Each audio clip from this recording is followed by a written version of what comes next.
Aujourd'hui, je vais parler d'un sujet qui a été pas mal abordé sur YouTube, mais qui est essentiel pour partir vivre au Japon, et comme le nom de la vidéo l'indique, ce sont les visas. Le but, ça va être de synthétiser ce que l'on peut trouver sur Internet, et notamment sur le site de l'ambassade japonaise.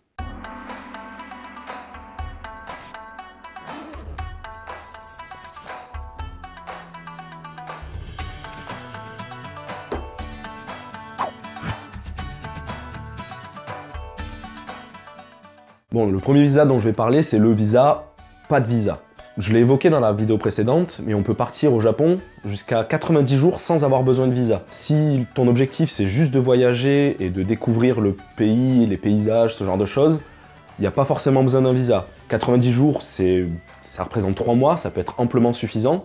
Et si jamais ça ne suffit pas, et que tu as les moyens, il y a toujours la possibilité en fait, de prolonger, entre guillemets, ces 90 jours en utilisant une petite astuce. C'est avant la fin de ces 90 jours, partir faire un petit week-end par exemple en Corée du Sud, en Australie ou un pays qui est pas très loin du Japon, et revenir, et de ce fait, ton séjour de 90 jours sera revalable. En fait, à partir du moment où tu sors du pays et que tu re-rentres dedans, tu as droit de rester sur le territoire pendant 90 jours. Je me suis rendu compte pendant le montage que j'ai vendu cette astuce comme étant une solution miracle pour rester au Japon plus de 90 jours sans visa. Mais c'est pas du tout le cas. Cette astuce est très connue des services d'immigration japonais, et on risque de te poser beaucoup de questions. Cependant, en étant judicieux, ça reste possible, par exemple en le faisant au bout de 2 mois, pour pas être trop grillé. Bon, ensuite, je vais pas parler d'un visa en particulier, mais plutôt des choses nécessaires à savoir pour l'obtention d'à peu près n'importe quel visa. Il faut savoir qu'il existe un grand nombre de visas, ils sont pas toujours tous documentés, il y en a pas mal dont on peut en entendre parler via le bouche à oreille, ce genre de choses. Donc là, ce que je vais dire, ça s'applique à la plupart des visas,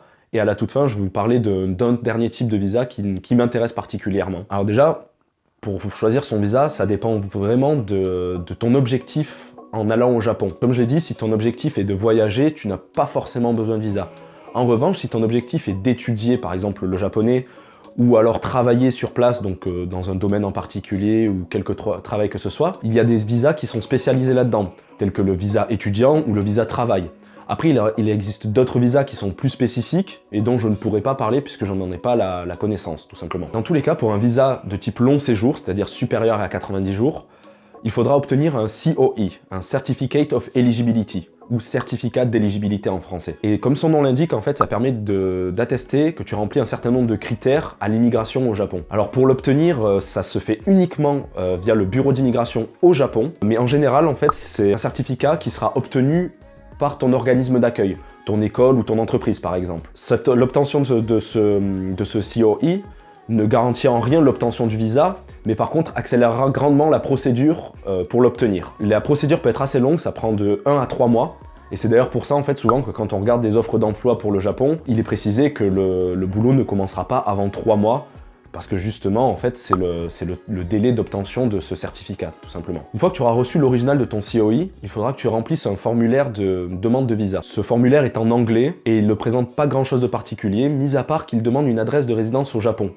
Si tu n'en as pas encore, tu peux très bien mettre une adresse d'une auberge de jeunesse, ça fera très bien l'affaire. En plus de ce formulaire, il y a quelques pièces justificatives à avoir, dont une photo d'identité datant de moins de 6 mois, le passeport original en cours de validité, une photocopie de la page d'identité du passeport et bien sûr le COE précédemment obtenu. Enfin, la dernière étape, c'est d'aller déposer le dossier auprès de l'ambassade ou le consulat le plus proche de chez soi. À ma grande surprise, j'ai découvert qu'il n'y avait que 3 consulats habilités à recevoir des demandes de visa, un à Marseille, un à Strasbourg et un à Lyon, en plus de l'ambassade à Paris. Si tu habites pas à côté, tu devras forcément faire le déplacement, en plus des frais de dossier qui sont de 25 €. Et il faut prendre en compte que leurs horaires sont pas forcément top, sachant que pour déposer son dossier, c'est le matin de 9h30 à 12h30, et pour le récupérer, le visa, s'il est obtenu, c'est l'après-midi de 12h30 à 17h30, et la demande de visa prend entre 3 et 6 jours, donc une semaine environ. Bon, maintenant, je vais te parler d'un visa qui m'intéresse plus particulièrement et qui est plutôt répandu, qui s'appelle le visa vacances-travail, ou encore PVT pour Programme Vacances-Travail, ou WHV, qui veut dire Working Holiday Visa. Ce sont des termes à connaître parce qu'on les croise assez souvent. La procédure pour l'obtenir est assez similaire à celle que je viens d'expliquer, mais il y a quelques documents supplémentaires à fournir. Par contre, heureusement, il n'y a pas de COE à avoir, ce qui est quand même un très bon point puisque c'est un document qui n'est pas forcément évident à obtenir. Il faut savoir que la durée maximum de ce visa est de 1 an, non renouvelable, Si vous avez déjà fait un PVT dans un autre pays, vous pouvez très bien le faire pour le Japon, ça posera pas de souci. Il faut avoir entre 18 et 30 ans pour pouvoir prétendre à ce visa. Et il a la particularité de vous permettre de travailler lors de votre long séjour au Japon. Après, ce qu'il faut savoir, c'est que le travail en soi ne doit pas être l'objectif du séjour. Si ton but, c'est d'aller travailler au Japon, il faut t'orienter sur un visa travail.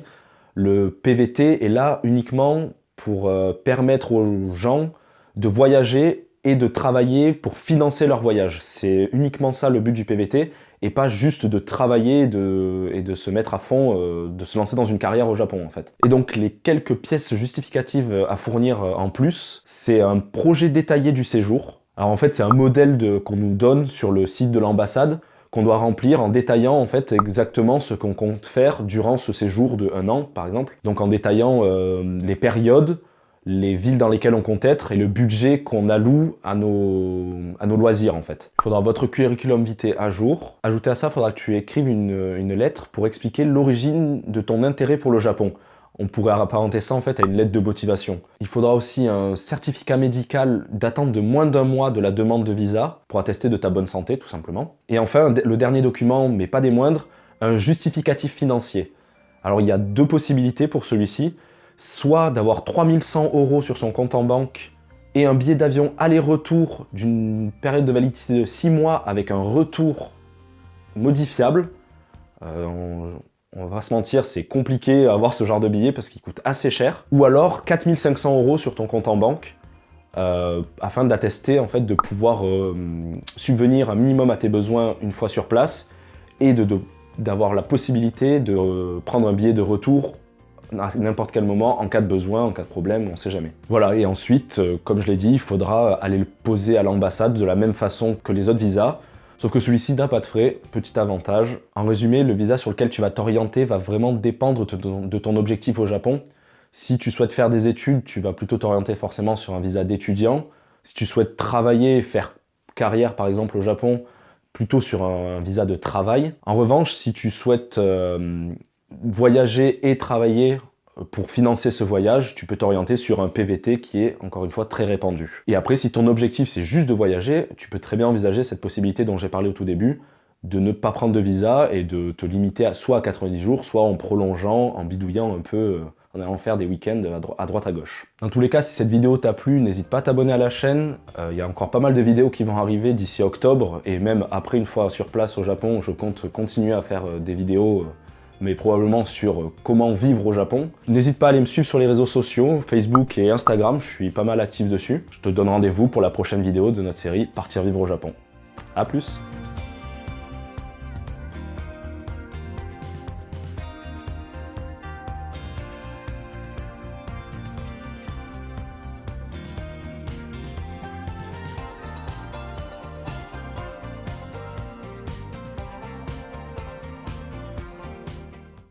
Je dis beaucoup trop de fois en fait.